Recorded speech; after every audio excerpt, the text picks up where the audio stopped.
Welcome to the Goliath Sourcing Academy podcast, where we talk all things property deal sourcing, packaging, business systems, and outsourcing. Whether you're sourcing for yourself, packaging deals for others, or a bit of both, then you're listening to the right podcast. Get more strategies, tactics, and tips for sourcing killer property deals over at GoliathSourcingAcademy.com. Now, here are your hosts, Mark Dunsmore and Brad Lazarus.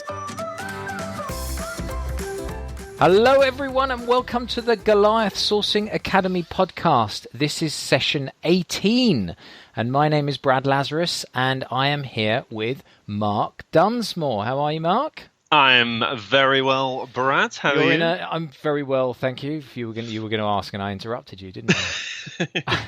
I know the drill. I know what happens at this bit. Let's move on. I know, it's like it's rehearsed or something. It is, isn't it? Yeah. So you're in a very. I notice you're in. We always about 40 minutes before we get on. At least. Like Mark and I just kind of work through the kind of what we're going to do in the podcast and what have you. That isn't the only 40 minutes, by the way, that we prepare the podcast. Talk. We do, yeah. Or talk. Yeah. Ever. We do actually kind of have. We do actually prepare. But Mark's in a very feisty mood today. Feisty. Yeah, well, that's a better word than you were using earlier.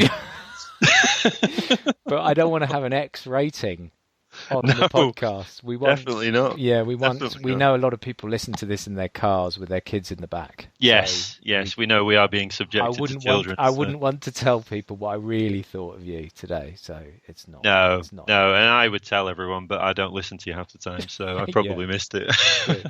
There you go. See what I mean, everyone? This is where we're at today.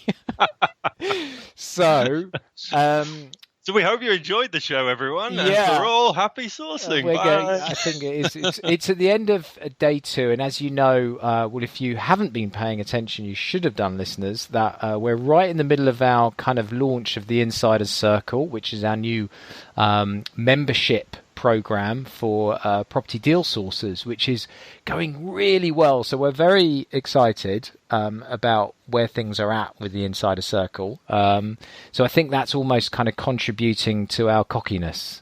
Is that what it is? I think it's contributing to our. We also helped one of our Insiders Circles package and sell a deal today. So yeah. The system is working exactly as we have promised it to work, which is kind of reassuring, but also not surprising from our point of view. But I know, we know that a lot of people are skeptical about new things in the property industry. We are doing something pretty innovative in terms of the value for the price that we're offering. And I think it's just nice for people on the inside that have taken that step to trusting us, I suppose, off the back of the podcast and the knowledge that we put out there, and already they're getting results. So yeah, it's been a really good sort of last couple of days, really. Yeah, absolutely. No, it has been. It's been really encouraging, and it's kind of almost a bit kind of raised. Actually, we should celebrate that win this evening with a virtual drink. A virtual drink. We should absolutely. I'm up for having a virtual drink with you. Yeah, lovely. Yeah. That's the best virtual drink you could ever have. Mark in Leeds and me 200 miles away. Brilliant. Absolutely. And for those of you that virtually want to join us, well, this is going out after we've had it, so unfortunately you've missed this one. But next time, you are more than welcome to join us on our virtual drink. Absolutely. And talking of joining us, if you want to find out a little bit more about the Insider Circle, please feel free to go and have a look at GoliathSourcingAcademy.com/insiders with a plural, Insiders Circle, and you'll have all the info in there. There's the Facebook group, there's the deal-by-deal coaching, there's over, 14 hours of training products in there. As we won't go into detail now, but go onto that webpage, GoliathSourcingAcademy.com/Insiders Circle, and you'll definitely learn more about that. So is there anything else you wanted to say on the Insider Circle in the meantime? No, I think it's just a case of people really, I think it's emphasizing that what we are offering really is the real deal. I think, quite a lot of, I've gone into it in some of the promotional videos that we've been putting out there, but I think we really do need to get it across that this isn't like other group coaching options where, the specialists, the mentors, i.e. Brad and I, are only in there sort of like once a week or once a month, or, we give you so many hours per 6 months or whatever it is. We genuinely are in there every single day, answering questions, recording videos, coming back to people. And, the purpose of the group, in all honesty, is to get members sourcing and packaging deals for fees. That is why we set it up. And people are already doing that. We've already had several conversations with members, new and old, that are sourcing deals that we're helping package and sell. So, it really is. It's exciting. It is, because I really think it's good. so It is innovative really good. in terms of nobody else is doing. Well, this isn't a training program. That's not what this is. The Insider Circle is about. It's so much more than that. So, and I think the best way. I'm actually about to put. Mark did a Facebook Live last week, and I'm about to put that up on the page with the URL that I've just given you as well, with some timestamps on there. So I'll have full info on there. So if you haven't had enough of him now, then you can go to that page. So let's tell people what's coming up on the show. The Goliath Facebook group Q&A this week. Who's it from, actually? That's not in my notes. No, it's not, because you didn't. You were on it before I saved it, so it's a bit of a surprise. Surprise. So this is actually from one of our recent Insiders Circle members, Saj Altaf. And Saj's question is a really good one, because quite often, we talk a lot about beginners and, entering into the industry from a completely fresh start. And a lot of the stuff that we talk about is direct mail. And this particular question from Saj is all about getting direct to vendor. But what he's asked is, when people are building up their lists for direct to vendors from portals, do you include the sold property and then sending in quantity? Obviously, are people picking properties to send to, or are they just sending them to literally every single property on the market? So this is all about building targeted lists with a targeted message. So it's a really good question, Saj, and one that I think a lot of people will benefit from our listeners will benefit from. Good stuff. Excellent. And sourcing with Mark this week, working with sources, the good, the bad, and the ugly. Bit of a Western theme. Well, yes, it is. Yeah. Quick draw, Mark. Oh. Hey. So,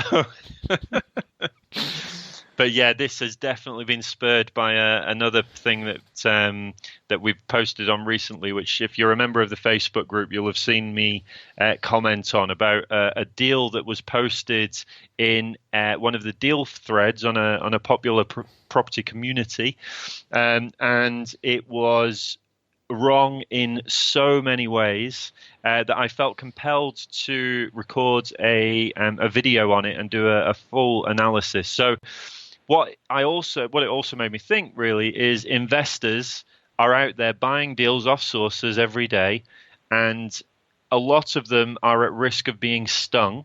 And I just wanted to record a quick sourcing with Mark. I mean, this is probably one of my longest, actually, Brad. I think it's 14 and a half minutes long, this one. So it's quite a long one. I really did try and cram stuff in. Mine comes in at 7 minutes then. Oh, well, there you go. You see, perfectly in synergy. There you go. This is it. We should work together. So, just not when you're being too cocky. No. Well, too much coffee today. That's probably what it is. Okay, good. And excitement. Fun and caffeine mixed together. But yeah, so this is all about sourcing through agents and just making sure that, but this is really aimed at investors. We know a lot of investors listen to our podcasts, and this really is aimed at investors, but it can also apply to those sources that are sourcing with other sources, just the checks to do, the basics to make sure you're aware of. Great stuff. Looking forward to that. What about the lab, Brad? What about the lab? The lab. Talking of people listening to our podcast, I know we have quite a few people that are very interested in the online stuff, the more kind of innovative kind of online stuff that I tend to talk about in my lab coat. It's good you feel you have a purpose now, isn't it? Yes, I do. I go to sleep at night feeling happy with myself now. But yeah, this one is how to build your online personal property professionals brand. Now, this is something which has a big interest for me, to be honest, because I think this is what the internet's been it gives you the ability to be able to get your message out as an individual more so than you've ever been able to do. So what I'm going to do, this is actually, I'm definitely doing a two-parter on this one. So this is the first of two parts. It might go into a three-parter. Yeah, it's quite a biggie, but I do think this is something that a lot of people are quite interested in now, is how do I get my name out there? How do I establish my authority? How do I communicate my message out there? And you'll see certain people that already, they're very good at promoting themselves. You'll see a lot of people, Thank you. Yeah, you do that well. So they'll be on the forums and they'll do these long posts, and which are very content, very valuable. But what I'm going to do is try and put a framework together for you on this, and actually give you a step by step over the next couple of podcasts at least, on how you can actually implement your own and get your own personal brand out there online, really. So that's going to be good. Stick around for that. So what does that leave us with? Let's get on with the show. Now it's time for the Goliath Facebook group Q&A session. Got any burning property sourcing related questions? Tap into the minds of hundreds of property pros just like you inside our free Facebook group. Head over to www.goliathfbgroup.com. Right, so like said, I was trying to think of a long word then. Eluded. Is that all you could come up with? I was trying to think of a long word, and all I could come up with was said. Word of the day: toilet paper ran out. I'm back to Andrex again. I'll leave you to get. We won't edit that out. In fact, we never edit anything out, to be fair. No, we don't. We don't. But anyway, back to the question. So this week's Q&A was, again, like I mentioned earlier, Saj Altaf from the InsidersCircle group. And he asked, when people are going direct to vendor, are people sending to vendors where the portal says sold, subject to contract? Are they sending in quantity to every vendor they can to get to the basic analysis done? Or are they picking and choosing who they send letters to, in essence, cast the net wide and catch what gets caught? Or go fishing with a rod and wait, which we thought was a very good analogy, didn't we, Brad? Yeah, very good. I enjoyed that. Yeah. We like that, yeah. That's something Brad will probably use again in one of our conversations. That's going in my swipe file.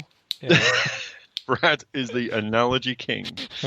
So this is a really important part, because when you first start sourcing, one of the main barriers to getting going is going to be your marketing budget. So a lot of people are explaining, sourcing is this great way of getting big deposits built up for houses. You can make $2,000 to $5,000 a deal. But what they don't tell you is that to get to that, you're going to have to spend some money on marketing.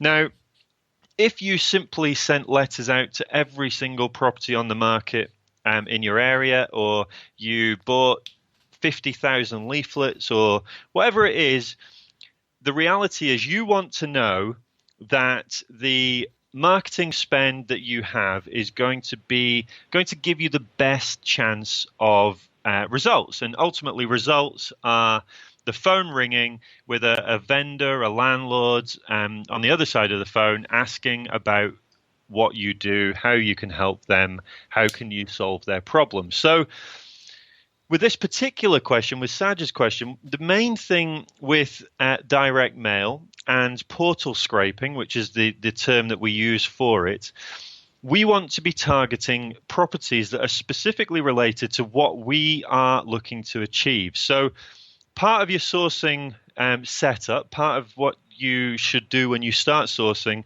is identify a strategy that you're going to source for. Then for that strategy that you're going to source for, you're going to need to identify an area in the town that you are sourcing which is perfect for that strategy. So, for example, if you're looking for HMOs, you're going to be looking in an area where there's high room demand. So there's going to be a high demand for the rooms that you're going to let out. That's going to limit you to the areas that you can target. So therefore, you know that certain areas in your town are perfect for HMOs, and that's where you're going to go after. So already, what we've done is we're limiting down the properties that you're going to look for. What we then have is then you've got a budget, so you're going to narrow it down by budget, so you can spend up to X amount on the property in order to achieve the yields that you are going to get. The yields based on what rental you can estimate you're going to generate on a room-by-room basis. And what we've done is we're just narrowing that list down. And then what we're now going to do is to that list, we're going to write a letter specifically targeting the pain that we think that landlord or that landlord in this example is experiencing. So HMOs, are you experiencing increased void periods? Have you experienced increased maintenance? Are you experiencing a reduction in rent? Would you be interested in a guaranteed rental? All these things are part of the message that you send to that very targeted list. So, of course, a highly targeted list with a highly targeted message is going to get you the best chance of results. Already people will have seen, there was a post in the Facebook group actually from, I can't remember who it was now, but she had sent out some letters and had got a very good response back. Just from literally sending a handful of letters to a highly targeted list. But the message was right. A letter from the 20 Ways course, may we add. And she got results. You know, I think there were quite a few. I think there were 8 people that responded, which is great because now you're not always going to convert them on the first phone call. But the point is, once they communicate with you, once they contact you, you are now in contact with them. And remember, those of you that are avid listeners to the podcast and followers of the Goliath method, we are all about follow-up. The deals will come with your follow-up, not with the initial contact. The initial contact is where we information gather, get all the relevant contact details so that they can then go into a follow-up process in order to achieve the best results. So, hope that answers the question, Saj. So it's all about highly targeted letters with a highly targeted message to a highly targeted list, and then get them to contact you, explain the offering, explain the service, get their contact details, most importantly, and then whack them into the follow-up depending on the strategy you are sourcing for. Great stuff. Excellent. Thank you, Saj, for that question. If anybody listening has a question, please do post that in the Facebook group. Actually, if you go to goliathfbgroup.com, that's a direct link which sends you through to the free Goliath Sourcing Academy Facebook group. Join up there. Join in the conversation. I think we're touching nearly 2,000 members in there, so there's a real kind of conversation going on in there, and post your question in there, and it may be on the next podcast if you're lucky enough, I suppose. Is that the way it would be? If you're lucky enough? I don't know. I suppose it would be, yeah. Yeah, absolutely. Absolutely. It's like a coaching call. It is. Exactly. You have 10 minutes of wisdom. Not just knowledge, wisdom from Mark. Yes, there's a clear difference between the two. So, okay, good stuff. So, next up, a little bit more wisdom from Mark in Sourcing with Mark. Sourcing with Mark. Innovative and advanced strategies for doing better property deals. Hi, everyone, and welcome to this session of Sourcing with Mark. And this week, it is regarding buying property deals from sources. Now, recently I have come across a number of property deals on the forums and Facebook deal threads, and the deals just don't stack up. They are so far off being a deal, it's embarrassing to know that these people are calling themselves property sources and deal packages. Now, what's even more concerning is that there are people advertising deals out there who actually train property sourcers. So there's not much hope when the people that are training deal sourcers are not able to get the basics of deal sourcing right. It's quite embarrassing, to be perfectly honest.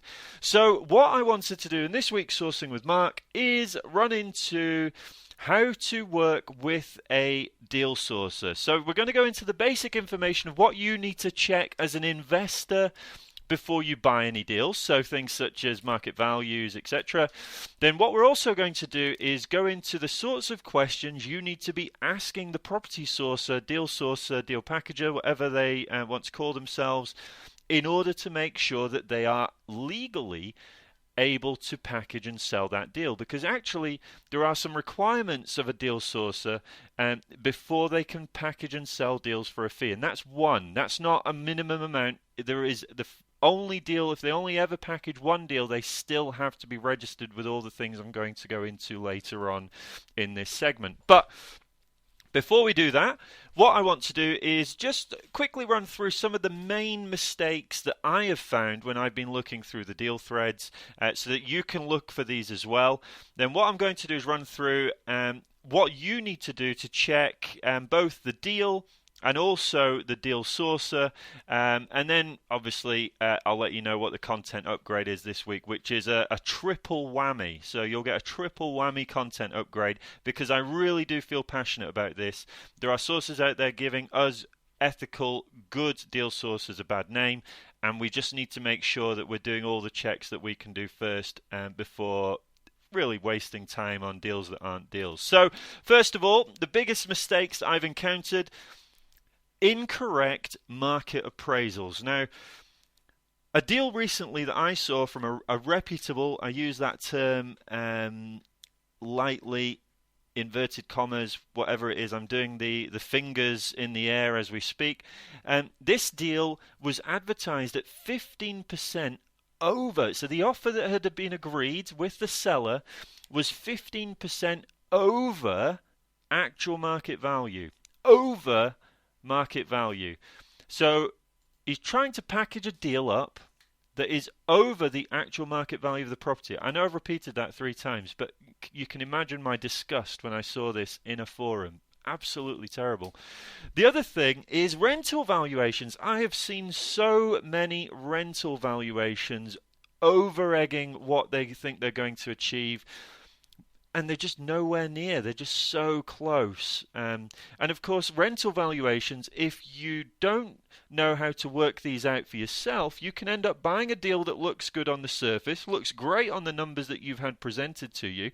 Unfortunately, a survey is not going to come back and give you a rental appraisal. So you're going to take deals on face value of what you're going to achieve in rent.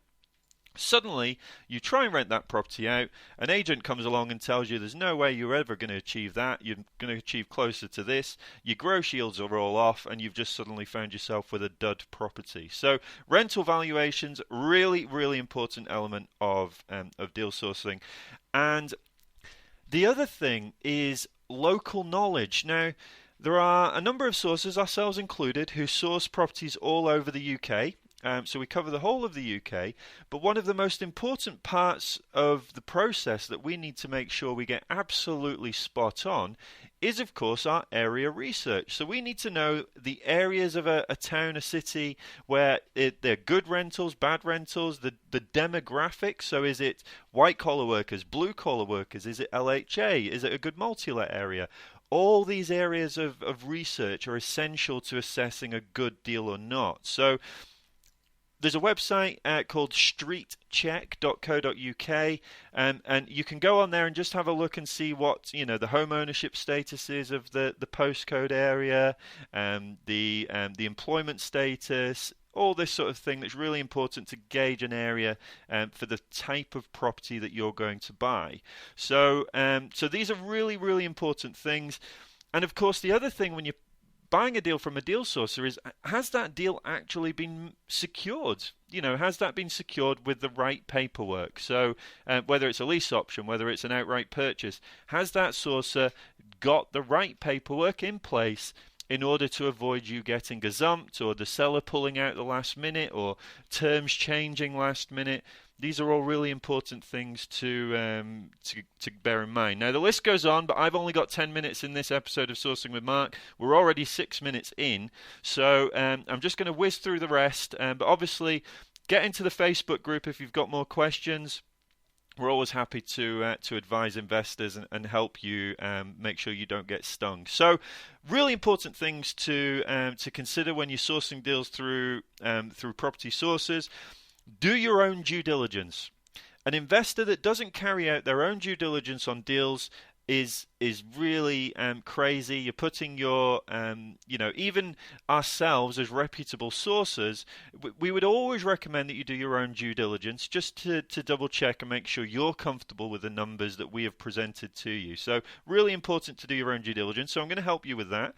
So as an investor, the main things you want to be checking are, as I mentioned above, the sales valuation, the rental valuation, and the area research. Now, it's not an exact science.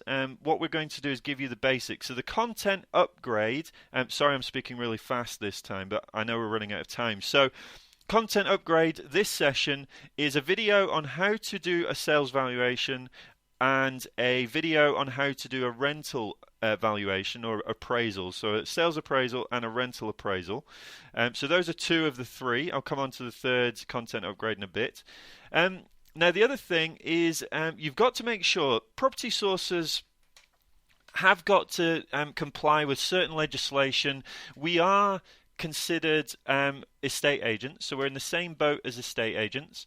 So that means we need to comply with certain legislation, things such as property misdescriptions. We've got to comply with ombudsman membership. We've got to be registered with the ICO for data protection. We've got to have the relevant insurances, professional indemnity, public liability. We've got to be registered with HMRC for anti-money laundering regulations. So all of these things are really, really important parts of being a deal sourcer. But not only are they important, they are legally required. So if the property sourcer is not all of what I have just mentioned, they cannot package and sell a deal to you for a fee legally. But most importantly, if anything was to go wrong with that deal and you wanted a recourse, so you can go back and challenge things like the numbers, or if the deal didn't stack the way that was promised, or there's an issue with how the sale was progressed, you can go back to the ombudsman. Now, of course, if there is no ombudsman membership, then they're not going to be able to step in, which means that you can still go to court, but of course that becomes incredibly costly, and it takes a lot of time. So really important things to remember are membership of ombudsman schemes, data protection, money laundering, insurances, and property misdescriptions. I'm getting very passionate, so I'm getting very excited about this. So that's really important about the sourcer themselves. But then when it comes to the deal, what we want to do is make sure that the sourcer is direct to seller. Now, if the source, or direct to the agent, of course, if the sourcer is not direct to seller, it's not a bad thing. It's not an incredibly, it's not a deal breaker. But what you've got to bear in mind is that the more people that are involved in a deal, the more likely there are issues that are going to arise. And if issues arise, there's going to be complications. If there's complications, the deal might not get over the line. If the deal doesn't get over the line, you're going to waste a lot of time trying to get it closed, and you're going to waste a lot of time. You're not going to get a deal at the end of it, and you could incur legal expenses. So, the reality is that the closer that sourcer is to the source of the deal, i.e. the seller or the agent, the better. Obviously, if there are multiple parties, you just need to make sure that there aren't lots and lots, or that the deal is being plastered all over the internet either, because again, you could just get gazumped at the last minute. And one really big thing is making sure that that deal has been secured properly. Now, what I mean by secured is the correct paperwork has been used direct to that seller in order to commit that seller to the transaction the sourcer has agreed. So again, it's a big topic, one that I've commented in Facebook groups recently about. So part of the content upgrade this week is actually an extract from one of my posts, which just tells you the different types of paperwork that are required for the relevant strategy types.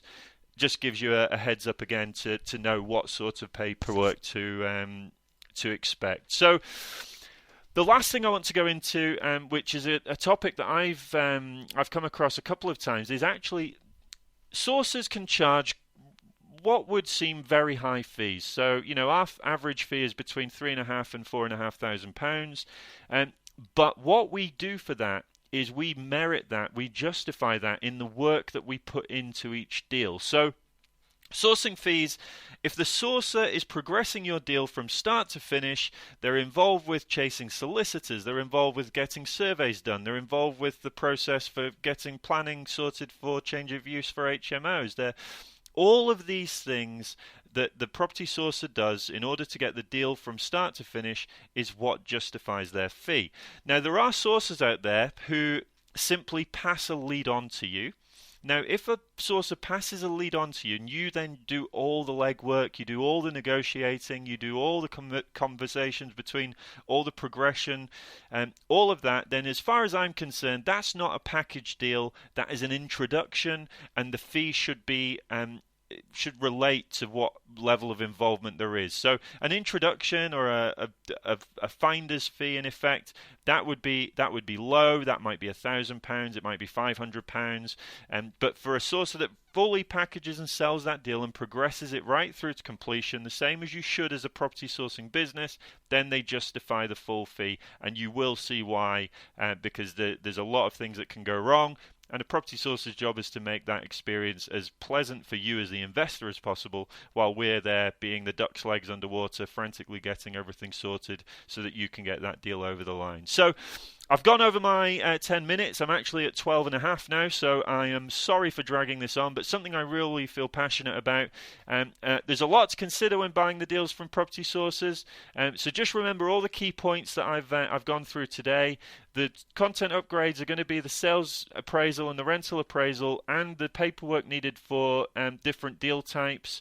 So just remember, obviously, there are a lot of property sources being churned out of 2-day training events, and then they're going out there and packaging and selling deals with very little experience and very little property experience, which can leave the seller and you, the investor, burned if the right due diligence isn't done. So hopefully this goes a little way to helping you get the first bits done, make sure the sourcer is correctly regulated and registered with all the relevant places, that they're doing the valuations, the appraisals correctly, and you know the right paperwork's used, and hopefully that gives you a good start. But as always, if you are interested in finding out more, or you need more help, or you want us to check over some documents or paperwork from a deal that you're looking at, then feel free to drop comments in the group. So as always, hope that's been useful, and happy sourcing.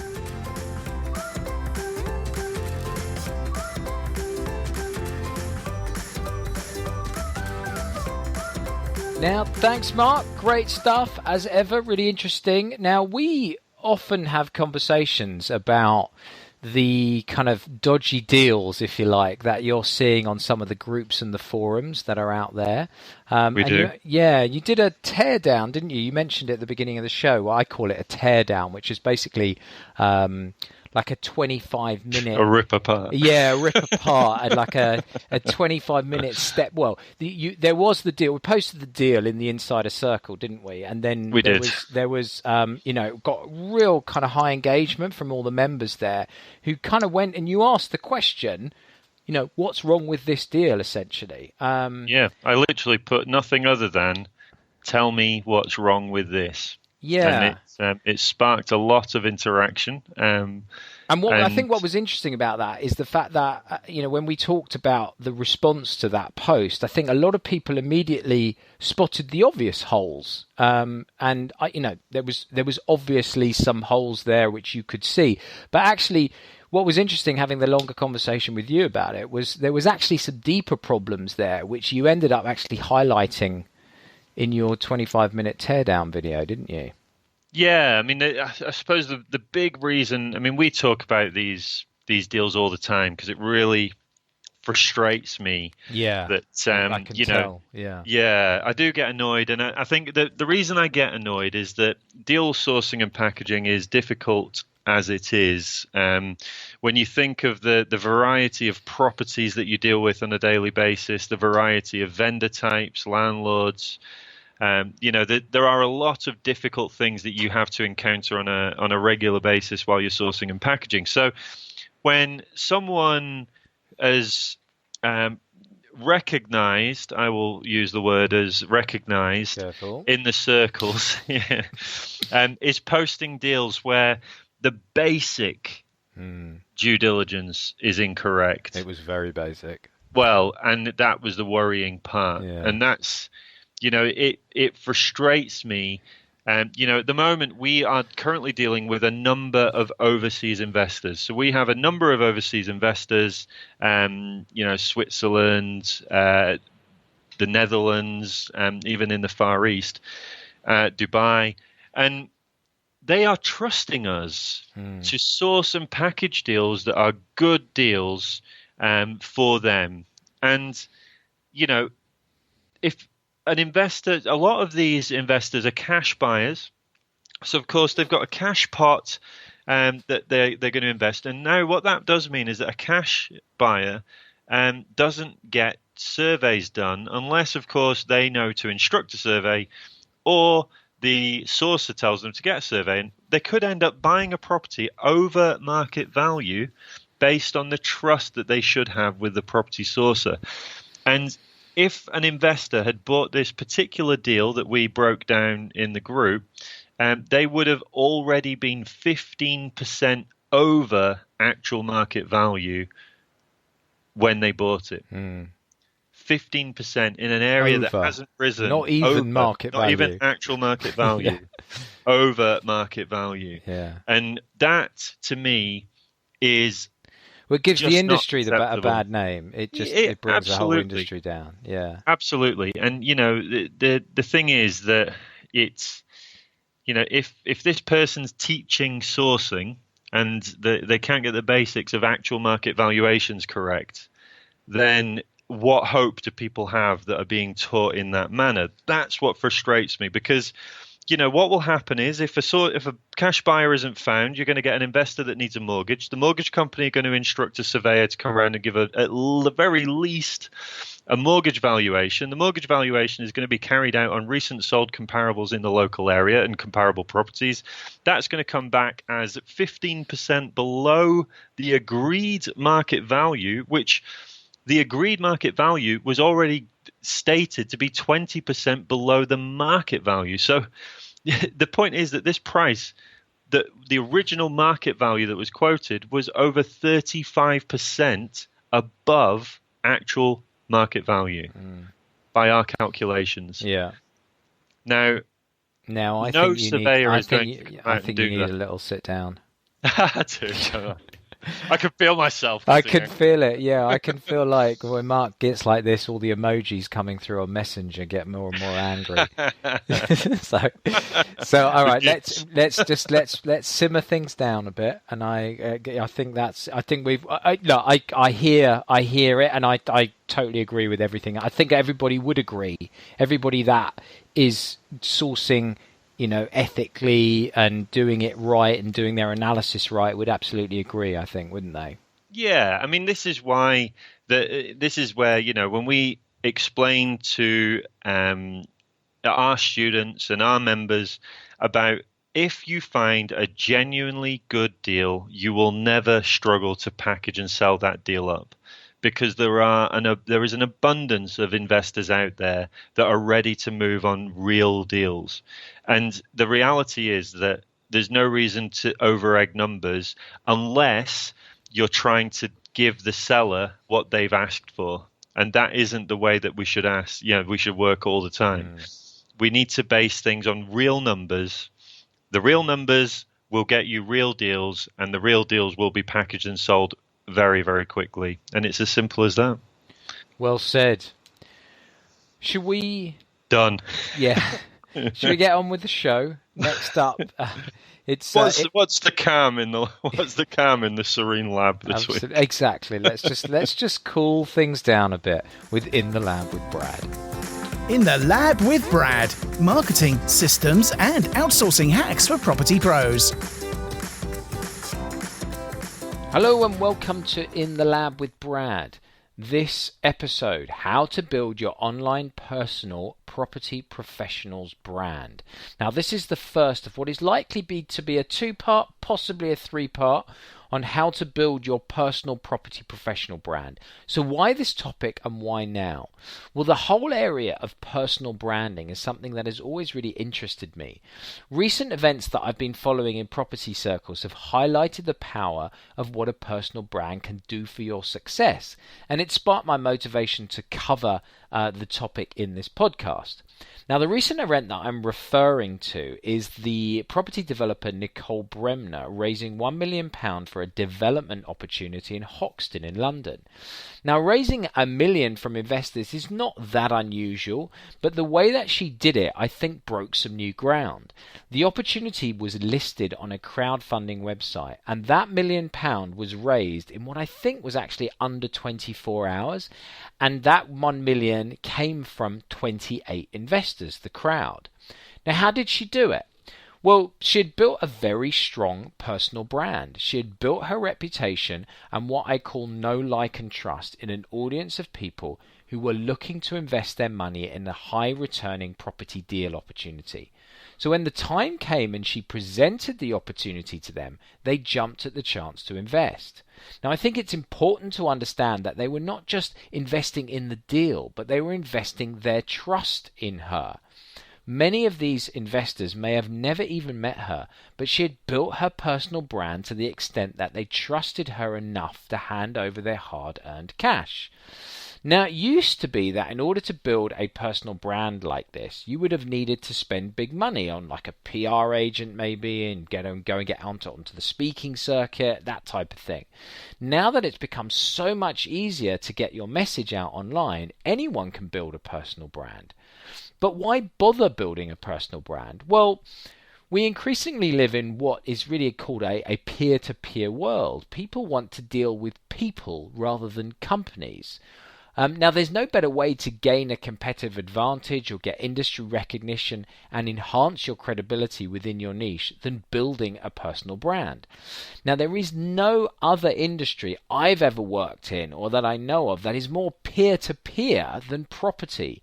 Building relationships is everything.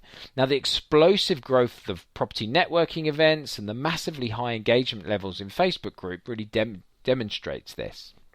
So let's drill down and see how building an online personal brand can help you as someone making their way in property. Well, one of the most obvious benefits of having a strong personal brand is your increased ability to attract JV partners or joint venture partners. Now, imagine a scenario where you found a deal, but you need cash to make it happen. Well, the traditional way to attract partners would be to spend evenings at networking events, meeting people, then maybe you get their card and you follow up with a coffee meeting.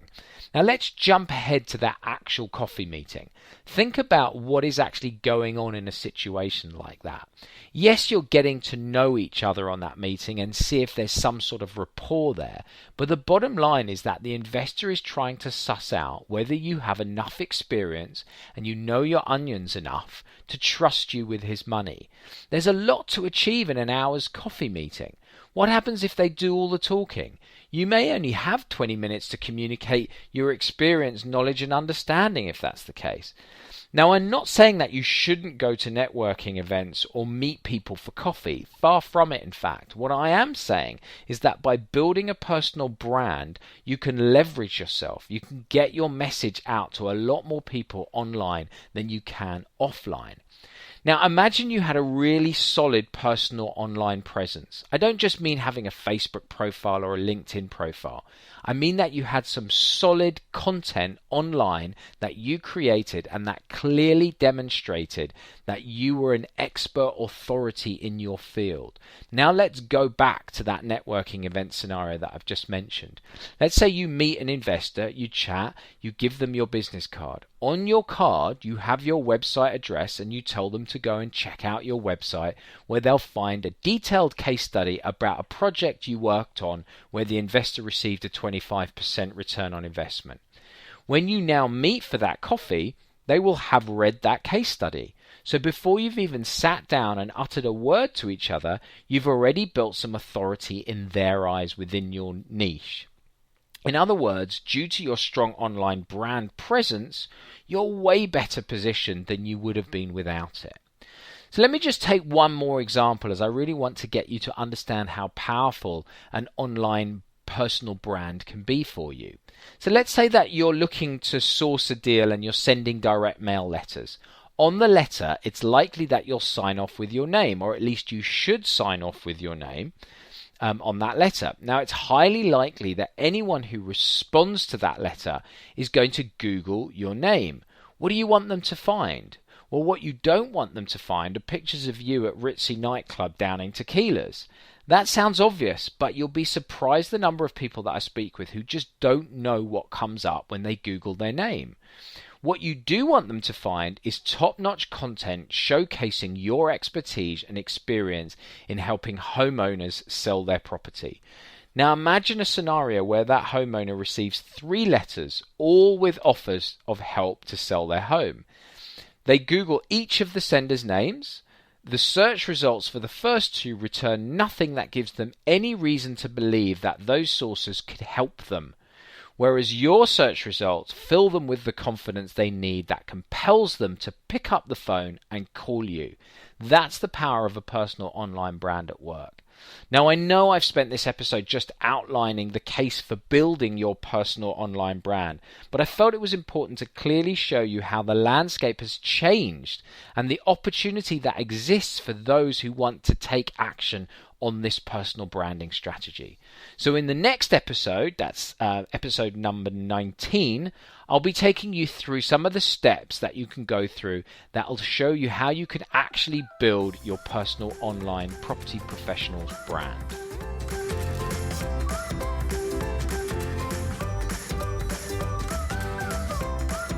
Brilliant stuff. Thank you for that, Brad. And Cam, it was. Isn't it? We like talking a bit of brand, don't we? Yes, a bit of personal branding. Personal branding. Because, I mean, you mentioned Nicole Bremner. Yes. And how she's built her personal brand. We won't go into too much because I know we went into Nicole Bremner in this segment. So have you got any other examples of Nicole? Of Nicole, yes, I've cloned her.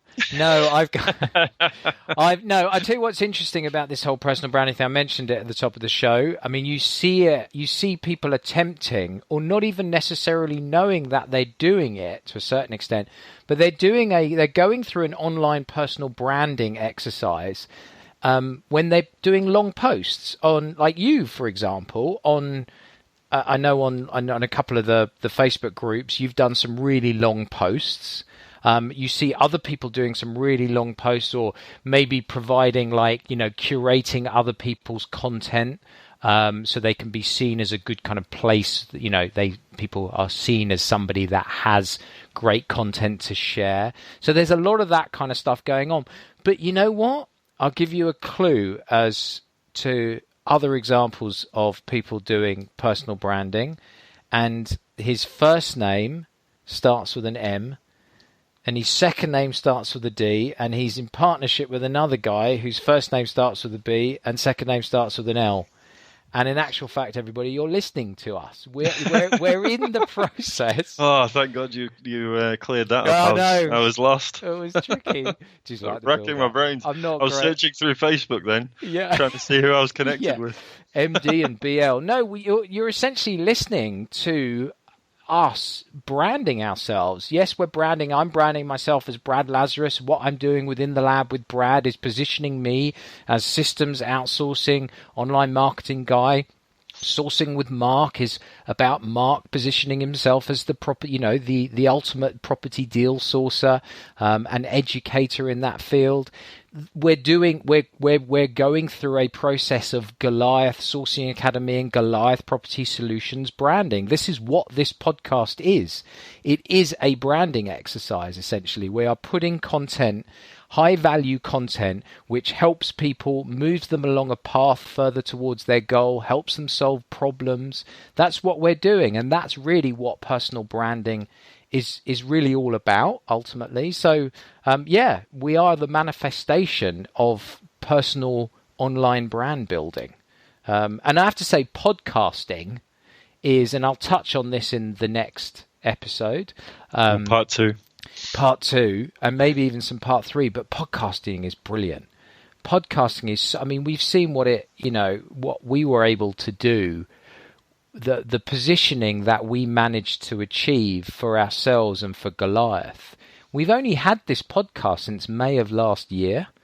So it's really only been about 8 or 9 months. And I think we took 3 months off, 2 months off, didn't we? So it's really had a massive impact, this podcast. So that's essentially another example, yeah. Yeah, no, it has. It's amazing, actually. I think sometimes I was speaking with Paul the other day, actually, about the podcast, and you kind of forget the reach that we have with the podcast. And when we get so many messages from people far and wide who listen to the podcast and, comment on how much they enjoy it and they enjoy the content and, they enjoy the banter and all that. And it's just, you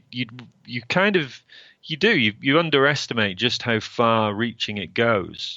But you have to have something with it. That's the other thing. Yeah, you can't really see it though, can you? We can't see. I mean, it's a very personal thing of listening to a podcast where you and I are in the ear of you, the listener, for an hour at a time. If you so happen to get, and if you do get to the end of the hour, thank you. That's we appreciate that, but it's quite a personal thing. And some people have told us stories of they've been on a long journey and they've listened to 3 or 4 episodes all at once. It's like, really, you're binge listening to the Goliath Sourcing Academy podcast. For a start, it's very flattering, but it's incredibly powerful for our brand. Yeah, and how we're positioned as authority figures, if you like, people that really kind of position them. Authorities in our various different fields, as I mentioned before, so it's an incredibly powerful thing, and I think podcasting is very much a win-win, because for us it's actually the easiest medium, if you like. It's the easiest way that we can create high value content that helps people, and I think it's almost the easiest of the consumed mediums, if you like. It's a lot less effort to listen to a podcast than it is to read a long blog post. Some of our segments, when we get them transcribed, they're into 1,000, 1,500 words. That's quite a big read. So it's a hell of a lot easier to listen to 10 minutes of Sourcing with Mark or In the Lab with Brad than it is to read it. So I just think the podcasting is very much a win-win, but essentially the manifestation of personal online brand building. So there we go. Good. In the Lab with Brad this week. So, content upgrade from you, Mark, is how to appraise for sale and how to appraise for rental videos you've got. Yes. And Eva's I'm going to be interesting to get Eva to get that uploaded and get that whole thing set up. So that'll be interesting. No, Eva hates me really when I she doesn't. We never talk about you behind your back. But and then you've also got, you're throwing, as you mentioned before, you've got your middle name is Value. You've got Mark Value Dunsmore. You've got paperwork required to secure a deal from a property deal sourcer. Exactly. And the purpose of this is for investors out there, just so that you know the basics of valuing property, both for sale and to rent. And then also when you're buying deals from a sourcer, just make sure that the relevant paperwork is in place before you start moving forward with with anything, especially things such as paying sourcing fees, reservation fees, etc., etc. There's a lot of stories out there. We hear about them on a very frequent on a frequent basis, which is quite scary, of sourcing companies that are taking reservation fees and then refusing to repay them when the deals go sour. And quite often deals go sour because paperwork hasn't been agreed. And the reason that the paperwork hasn't been agreed is because the terms haven't been agreed with the seller properly. Right. So just be very careful, everyone. Okay, great. With all that value, for the free resource from In the Lab with Brad this week, I've got nothing. Nice. Piggybacking on my values. I haven't got anything this week because next week next episode I'm going to really go for it. Oh, well, that's it. You've teed it up now. That was pathetic, wasn't it? Talk about online brand building, Brad. Gee whiz. Right. He's going to really go for it. Yeah, no, I haven't got anything this week, mainly because what I had was very much an introduction to online brand building. So next week I'm going to really kind of dive into the step-by-step on how to actually do it. So go through the steps to actually achieve it and implement it. So on that basis, we'll swiftly move on. So again, thank you everybody for listening. I know we've thanked you already, but we're really grateful. And really, the biggest compliment you can pay us is to share the podcast with friends, family, people on social media. So grab the link. If you go to goliathsourcingacademy.com/session18, that's where this show is kind of housed, if you like. That's also where you'll find Mark's resources as well. But yeah, it'd be wonderful if you could just share the link with your followers on Facebook and in LinkedIn maybe. That would really be appreciated. So is there anything else to add there, Mark, before we leave? No, I think that's been a mammoth episode, I think. So we can, has it? I don't know. It always feels like a long time when I'm with you, Brad. on that kind note. On that bombshell. Yeah. Do you know what? I'm going. I'll leave you to say goodbye. Right, everyone. Brad has genuinely gone. So we shall leave you to it. Hope you have an excellent day, morning, afternoon, evening, whatever you're up to. And as always, remember, happy sourcing. Take care, everyone. Bye-bye.